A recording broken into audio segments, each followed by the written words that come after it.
Soap নিয়ে কিছু কথা।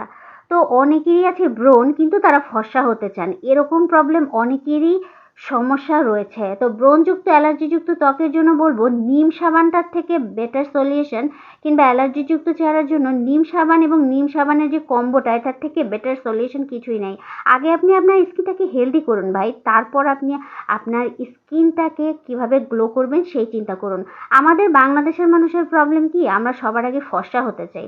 আমার স্কিনটা হেলদি থাকুক আনহেলদি থাকুক যা খুশি তাই হোক, আমাদের ফর্সা হতেই হবে।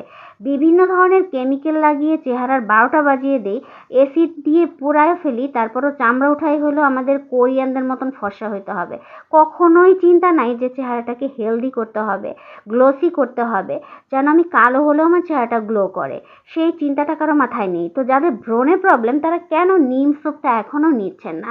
এই নিম সোপটা প্রাকৃতিক উপায়ে একদম ঘরোয়া পদ্ধতিতে তৈরি করা, নিম গাছের পাতা খুব সুন্দর করে বেটে এই সাবানটা তৈরি করা, আর অ্যান্টিবায়োটিক কিছু উপাদান রয়েছে যেটা খুবই সিক্রেট, যেটা বলা যাবে না। তো সেই উপাদানগুলো দিয়ে তৈরি এই নিম সোপ অ্যালার্জি এবং ব্রণযুক্ত চেহারার জন্য খুবই একটি উপকারী জিনিস। প্রথমে এটার ব্যবহার বিধি বলে নেই। প্রথমে এটা খুব ভালো করে মুখটা ক্লিন করতে হবে সাবান দিয়ে, এবং সাবানটা কিন্তু সমস্ত শরীরেও ইউজ করা যাবে। তারপরে এই সিরামটা অ্যান্টিবায়োটিক হিসেবে কাজ করে, সত্যি কথা বলবে চমকের মতো কাজ করে সিরামটা, খুবই ভালো পিম্পলযুক্ত চেহারার জন্য।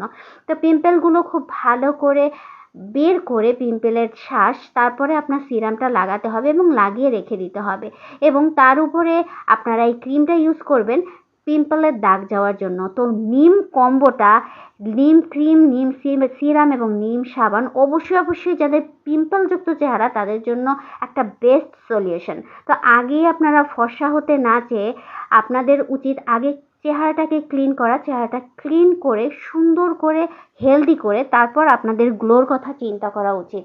তো আপনার স্কিন কীরকম সেটা নিশ্চয়ই আপনি বেটারভাবে জানবেন।